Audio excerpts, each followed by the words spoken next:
அண்ணாவின் வழி, அதுதான் உண்மையான திராவிட வழி. சமூக நீதி, சமத்துவம், சுயமரியாதை என்கிற 3 உன்னத தத்துவங்களை உள்வாங்கிய ஒரு கொள்கையே அண்ணாவழி திராவிடம். அப்பெருங்கொள்கையினை தாரக மந்திரமாக தமிழ்நாட்டின் இறையாண்மையாக கொண்ட பேரறிஞர் அண்ணாவின் உண்மையான வாரிசு அஇஅதிமுக. 30 ஆண்டுகளுக்கும் மேலாக நல்லாட்சி செய்து மக்கள் நலன் பேணியது அதிமுக.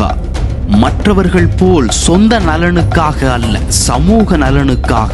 பெரியார் அவர்கள் முன்னெடுத்த தமிழெழுத்து சீர்திருத்தத்தை நடைமுறைப்படுத்தி பெரியார் பரிந்துரைத்த சமூக நீதி கொள்கையின் அடிப்படையில் இட ஒதுக்கீட்டை 20%-லிருந்து 50%-ஆக உயர்த்தியவர் புரட்சி தலைவர் எம்ஜிஆர்.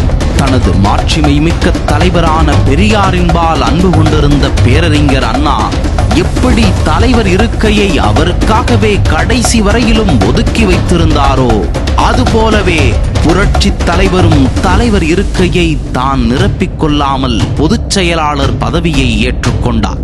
இது தமிழகத்தின் சமூக அமைப்பில் புரட்சியூட்டியது. கிராம நிர்வாக அலுவலர் நியமனம் செய்ததன் மூலம் சாதிய பாகுபாடுகளை கிராமங்கள் வரை களைந்த ஒரு வரலாற்று முன்னோடி திட்டம். 69% இடஒதுக்கீடு, 7.5% அரசு பள்ளி மாணவர்களுக்கான மருத்துவ படிப்பிற்கான உள்ஒதுக்கீடு, இவையெல்லாம் அண்ணாவழி திராவிட தத்துவ சிந்தனையின் செயல் வடிவம்.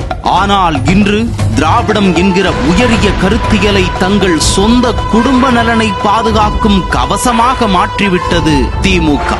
அதிமுக செய்த சமூக புரட்சிகளை பற்றிய ஆய்வுகள், திமுக தோல்விகளை வெளிச்சம் போடும் கட்டுரைகள் உங்களின் பார்வைக்காக. அண்ணாவின் வழியில் நடக்கும் திராவிடத்தை உயிர் மூச்சு என்று சுவாசிக்கும் மக்கள் இன்னும் இருக்கிறார்கள்.